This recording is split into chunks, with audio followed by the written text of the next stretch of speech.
जय जय हो गुरुदेव तुम्हारे जय जय हो गुरुदेव तुम्हारे जय जय हो गुरुदेव तुम्हारी जय जय हो गुरुदेव तुम्हारी जय जय हो गुरुदेव तुम्हारे जय जय हो गुरुदेव तुम्हारे जय जय हो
वक्रतुंड महाकाय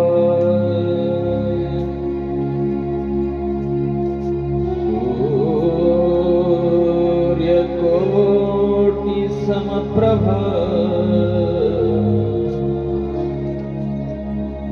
निर्विघ्नं कुरु मे देव सर्वकार्येषु सर्वदा। ध्यानमूलं गुरुर्मूर्ति पूजामूलं गुरुर्पदम् मन्त्रमूलं गुरुर्वाक्यम् मोक्षमूलं गुरुकृपा। वन्दे देव उमापतिं सुरगुरुं वन्दे जगत्कारणं वन्दे पन्नगभूषणं मृगधरं वन्दे पशूनां पतिम् वन्दे सूर्यशशाङ्कवह्निनयनं वन्दे मुकुन्दप्रियं वन्दे भक्तजनाश्रयं च वरदं वन्दे शिवं शङ्करम्। सर्वमङ्गलमाङ्गल्ये शिवे सर्वार्थसाधिके शरण्ये त्र्यम्बके गौरी नारायणी नमस्तुते। या देवी सर्वभूतेषु शक्तिरूपेण संस्थिता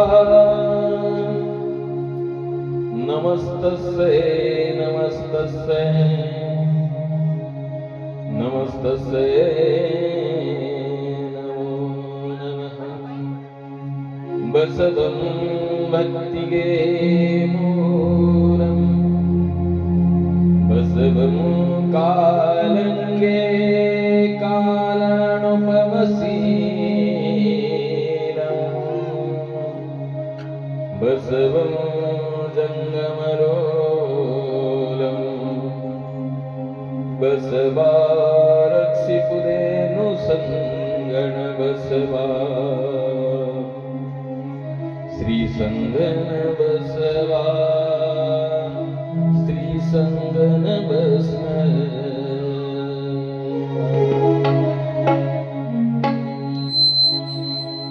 नमः शिवाय ओम नमः शिवाय नमः शिवाय ओम नमः शिवाय नमः शिवाय ओम नमः शिवाय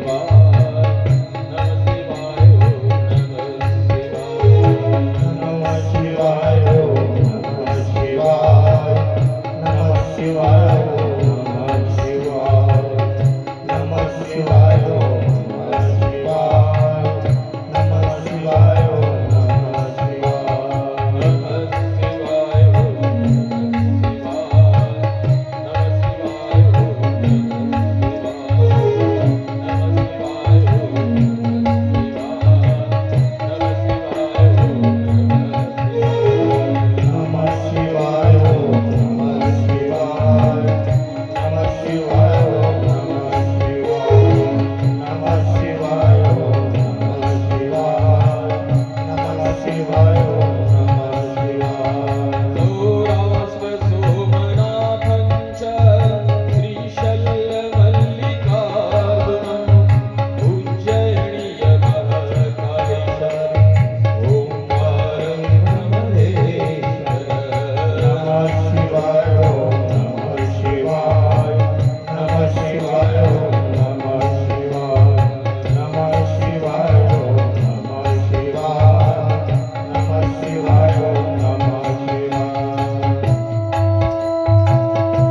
श्री गुरुभ्यो नमः.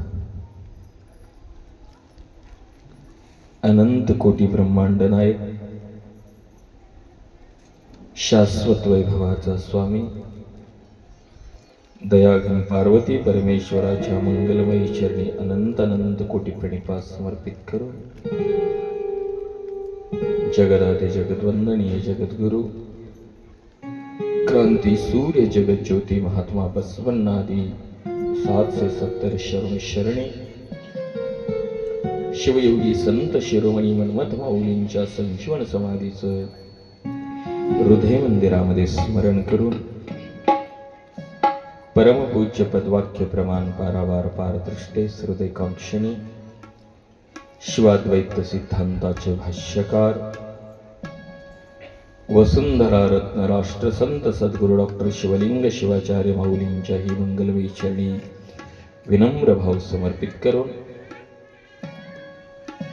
तसेच श्रीम जगद्गुरु प्रसिद्ध महास्वामीजींच्याही चरणी वंदन करून शिवसंत लक्ष्मण महाराज यांचं हृदय मंदिरामध्ये स्मरण करून परमपूज्य वेदांताचार्य सटस्थल ब्रह्मी सद्गुरु सिद्धलिंग शिवाचार्य गुरुमाऊलींच्याही चरणी वंदन करून या कंटक तीर्थ काटानगरीचं दैवत भगवान शिवासहित वास्तव्य करून असणाऱ्या त्या शिवशक्ती मातेलाही वंदन करून या पंचक्रोशीतील समस्त साधू संत स्थान दैवता ग्रामदैवता यांचंही हृदय मंदिरामध्ये स्मरण करून पवित्र पावनाशा या पवित्र भूमीमध्ये पवित्र अशी मंगलमयी भगवान शिवाची कथा लीला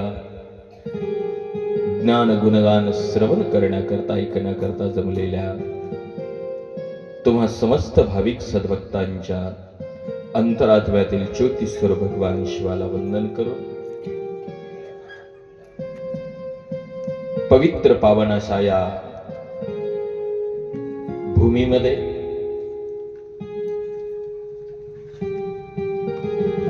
पवित्र मंगलमय देवादिदेव शंभू महादेवाची लीला आपण श्रवण करत आहोत, ऐकत आहोत. पवित्र भूमी प्रयागराज मध्ये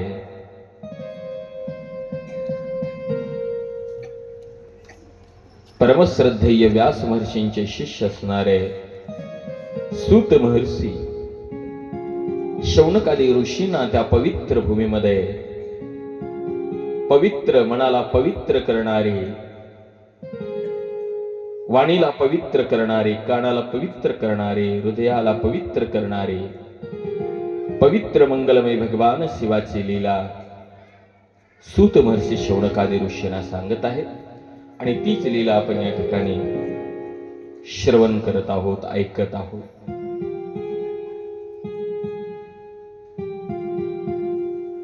सूत महर्षी त्या चालत असलेल्या प्रयागराज क्षेत्राच्या सत्संगामध्ये आलेले आहेत. शौनकादी महर्षींना आनंद झालेला आहे. सगळ्यांनी सूत महर्षींना विनंती केलेली आहे, मला शिवमहापुराणाची कथा सांगा. आणि त्या सगळ्यांच्या आग्रहावरून विनंतीला मान देऊन सूत महर्षी भगवान शिवाची लीला सांगत आहे. आणि काल त्यांनी सांगितलं की ज्या भगवान शिवाची लीला आपण श्रवण करणार आहोत, ऐकत आहोत, तो शिव तसा पाहिला तर निर्गुण निराकार आहे. भगवंताचं स्वरूप जे आहे ते निराकार आहे आणि म्हणून त्याला नाव रूप गंध नाही हे ते सांगत होते. आणि त्याच्या पलीकडे जाऊन तोच निर्गुण निराकार असणारा शिव परमात्मा सगुण रूपामध्ये कसा आला आणि सगुणाची पूजा कशी करावी हेही सूत महर्षी शौनकादी ऋषींना सांगणार आहे. पण शौनक महर्षी म्हणतात त्याला नाव नाही, रूप नाही, रंग नाही, गंध नाही, असा जो असणारा निर्गुण निराकार आहे, मग तो नावारूपाला कसा आला? त्यावेळेस सांगतात त्या भगवंताला काहीच नाही. तुझ रूप ना रेखा नाम आम्ही भक्ती धरुनी ठेविले नाम. एरवी वेदशास्त्राशी अगम्य गोचर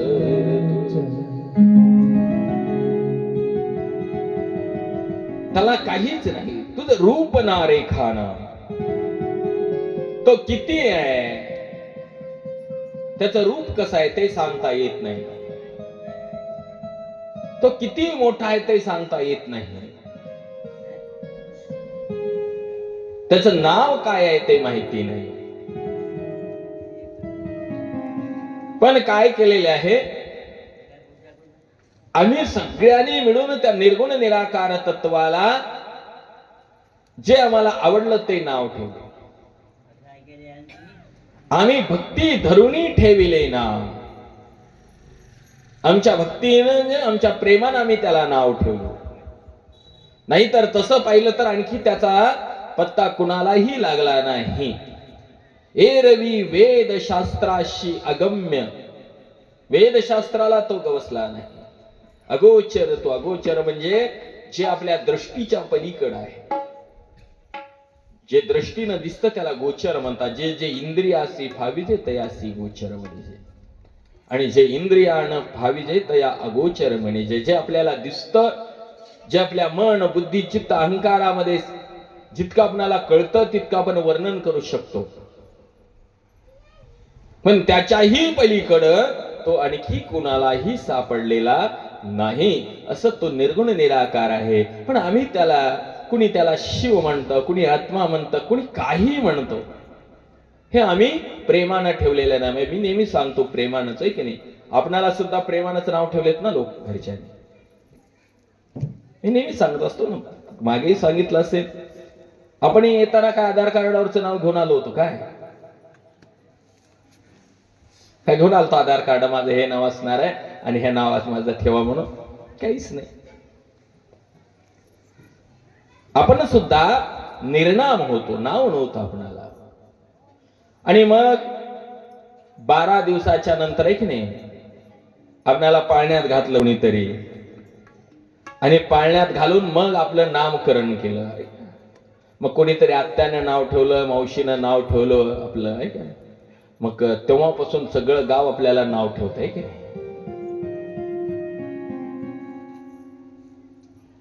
मग कोणी म्हणतो काळाचा आहे, नक्काचा आहे, गोराचा आहे, म्हणतो म्हणे. एक बार नाव ठेवलं की मग, आणि पुन्हा बघा व्यक्ती एकच असतात, आपण वेगवेगळे नाव ठेवतो ना. कोणी आई त्याला म्हणते, आई वेगळ्याच पिल्लू म्हणून हाक मारते, पप्पा बाळ म्हणून हाक मारतात, मित्र वेगळ्याच नावाने हाक मारतात. व्यक्ती एकच असते. पण आपापल्या प्रेमानं जसं आपण आपल्या व्यक्तीचा, आपल्या मुलांचा हाक मारतो, तसं तो भगवंत सुद्धा एकच आहे. शास्त्र सगळेजण सांगतात एक सत विप्रा बहुधा वदन्ते. तो परमात्मा विश्वामधला एकच आहे, पण त्याला कोणी अनंत नावानं, वेगवेगळ्या नावानं कोणी हाक मारतात. ज्याला जे आवडलं ते नाव ठेवलं, आणि त्या नावानं तो या भक्ती लागे आकारला से गुरुरूप होऊनी तारीसी. म्हणून म्हणजे आम्हाला सगळ्याला भक्ती सुखाला घेतो भगवंत या विश्वामध्ये आलेला आहे. आणि त्याच्या रूपाचं वर्णन आपापल्या पद्धतीनं ग्रंथाच्या माध्यमातून प्रत्येक ग्रंथामध्ये वेगवेगळ्या पद्धतीने केलेलं आहे. आणि तेच सूत महर्षी सांगतात की तो निर्गुण निराकार परमात्मा, नाव रूप नसलेला, आणि त्याची लीला सांगणं कठीण आहे. त्यांनी सांगितलं होतं काल.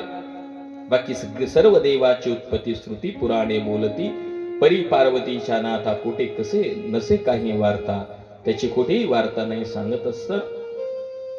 शौनक महर्षीने त्यांना काल प्रश्न विचारला होता, कलियुगामध्ये कथा श्रवणाचं महत्व काय आहे? त्यावेळेस सूत महर्षी अतिशय प्रेमानं सांगतात की आजच्या काळामध्ये प्रत्येक व्यक्ती अधर्मानं वागायला लागलेला आहे, नीतीनं वागत नाहीये, नीती सोडलेला आहे, नीतिमूल्य सोडलेले व्यक्ती आहेत. प्रत्येक जीव हा आपल्या स्वार्थासाठी जगत आहे आणि स्वार्थासाठी जगत असताना या मनुष्य जन्माला येण्याचं कारण त्याला माहित नाही. उत्तम या मिळालेल्या जन्माचं महत्व त्याला माहिती नाही आणि केवळ स्वार्थावस्थेमध्ये मी आणि माझं याच्यामध्ये तो गुरफटून पडलेला आहे. आणि म्हणून या व्यक्तीला धर्म कळावा, कारण धर्म कळाल्याच्या नंतर धर्मो रक्षिती रक्षिताः. आपण धर्माचं रक्षण केलं की धर्म आपलं रक्षण करतो आणि म्हणून त्या धर्माचं रक्षण आपणाला करता आलं पाहिजे. म्हणून तो धर्म आपणाला कळावा आणि आपण अधर्मानं नाही वागलं पाहिजे. धर्म जे सूत महर्षी शौनकादी ऋषीला सांगतात तो आपण जो समजता तो धर्म नाही आहे. मी सांगत असतो की तो धर्म नाही आहे जो माणसामध्ये भांडण लावतो, देवादेवामध्ये भांडण लावतो. तुमचा देव मोठा, आमचा देव मोठा, तुमचा धर्म मोठा, आमचा धर्म लहान, असं जो म्हणतो ना, ते धर्म नाही. आपला एक व्यक्ती म्हणून, माणूस म्हणून आपला काय धर्म आहे? आई म्हणून आपला काही धर्म आहे आईचा, वडील म्हणून आपला काही धर्म आहे वडिलाचा, मुलगा म्हणून आपण कुणाचा तरी जन्माला आलो, मुलाचा काही धर्म आहे.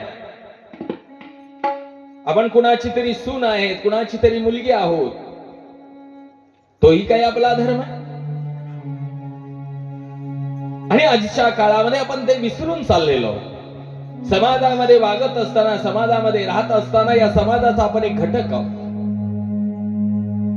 या समाजामध्ये आपण राहतो, तिथे काही आपली कर्तव्य असतात, तिथं आपण जागृत नाहीये. आज आपल्या स्वतःच्या धर्माबद्दल आपण जागृत नाहीये. ज्या धर्माचा आचार केला पाहिजे त्या धर्माच्या आचरणाबद्दल आपण जागृत नाहीये. आणि म्हणून या ठिकाणी आज प्रत्येक व्यक्ती केवळ स्वतःमध्ये मस्त आहे. आईला, आजच्या काळातल्या आईला, आताच्या आईला स्वतःची कर्तव्य माहिती नाहीत, आईचा धर्म माहिती नाही. आहे की नाही? आई आज 4 मुलाच्या आई मोबाईलच्या रील्सच्या गाण्यावर नाचायला लागली. आहे की आईचा धर्म, आईला स्वतःच्या लेकराकडे लक्ष द्यायला वेळ नाही. त्या मोबाईलच्या नादामध्ये कित्येकांची लेकरं कुठे आहेत, स्वतःचं लेकरू जवळचं बाहेर रस्त्याला जाऊन एखाद्या गाडीला धडकते तर आईला मोबाईल मधून बाहेर निघायला वेळ नाही. स्वतःची मुलं काय करतात, स्वतःच्या मुली काय करतात, इथपर्यंत बघायला वेळ नाही. आहे धर्म आपल्याला. वडील म्हणून आपले काही कर्तव्य आहे. आपली मुलं काय करतात, मुलांना कुठं शिक्षण आहे, काय देतो आहोत, कुठं आहे, काही नाही. केवळ आपण आपल्या कामामध्ये व्यस्त आहोत. आणि मग या सगळ्या गोष्टी करत असताना आपण या समाजामध्ये राहत असतो. मग समाजामध्ये राहत असताना समाज सुद्धा आपल्याकडे पाहत असतो, आपलं अनुकरण करत असतो. मग तिथं सुद्धा आपलं लक्ष नाही. म्हणून आजच्या काळामध्ये या सगळ्या इंटरनेटच्या युगामध्ये, या मोबाईलच्या युगामध्ये, जगामध्ये जे आहे, या विश्वामध्ये सगळे जे आहेत ना, एकमेकापासून दूर जायला लागले. घरातली 4 माणसं एकत्रित नाहीये. घरातली माणसं एकमेकाशी प्रेमानं बोलायला तयार नाहीये. मुलं आई वडिलाशी प्रेमानं बोलायला तयार नाहीये. मुली आई वडिलाशी प्रेमानं बोलायला तयार नाहीत. आपलं कर्तव्य काय आहे ते त्यांना माहिती नाही आहे. माहिती नाही अशातला भाग नाही, सगळ्यांना माहिती आहे प्रत्येकाला. पण या कलियुगामध्ये या बाह्य गोष्टीच्या नादाला लागून दुसऱ्याचं पाहून अनुकरण करून आपण आपला धर्म विसरत आहोत. आणि म्हणून प्रत्येकाला धर्म कळायला पाहिजे. माऊली सांगतात, शिवयोगी ज्ञानेश्वर माऊलींनी सांगितलं, अगा स्वधर्म हा पुला जरी कठीण का झाला तरी तोची अनुष्ठला पाहिजे देखो भला. आपला धर्म आहे, कितीही कठीण त्याचं आचरण असेल, त्या धर्माचं आचरण केलं पाहिजे. धर्म हा आचरण करण्यासाठी आहे, धर्म भांडण करण्यासाठी नाही. लोकांचं ऐकून भांडण करण्यासाठी धर्म नाही, धर्म आचरणात आणण्यासाठी आहे. स्वतःच्या धर्म वागण्यासाठी आहे. धर्म माणसाला माणूस बनवण्यासाठी आहे. धर्म माणसाला संत बनवण्यासाठी आहे.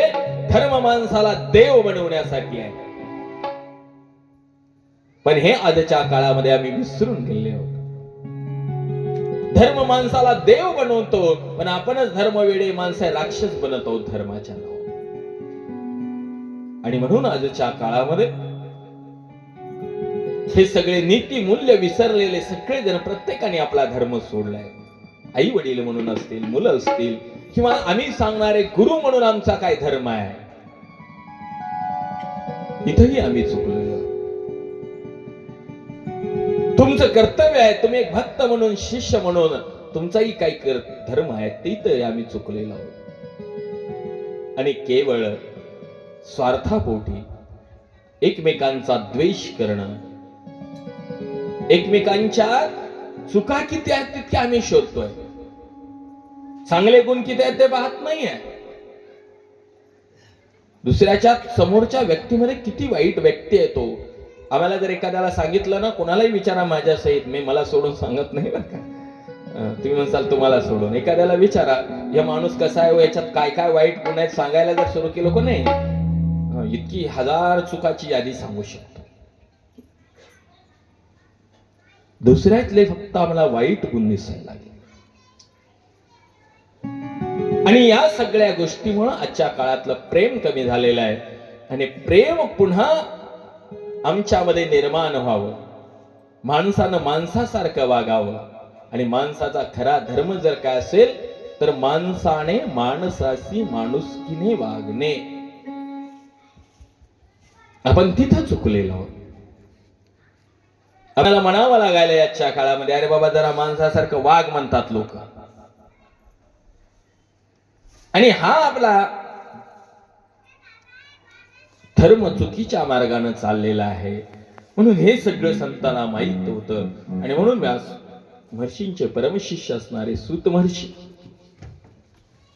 शौनकादी ऋषींना म्हणतात की मनुष्याच्या अंतःकरणामध्ये प्रेम वाढलं पाहिजे.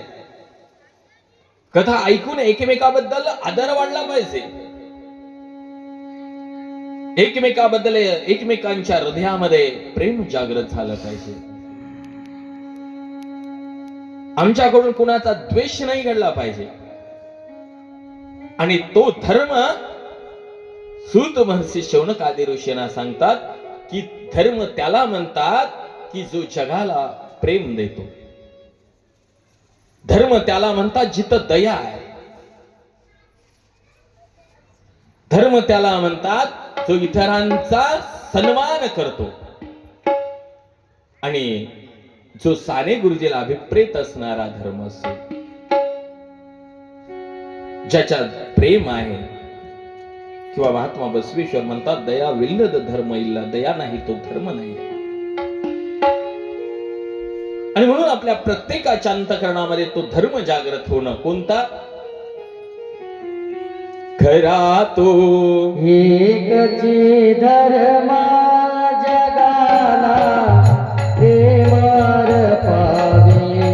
खरा तो एकची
दीनाती पतिता जगी जय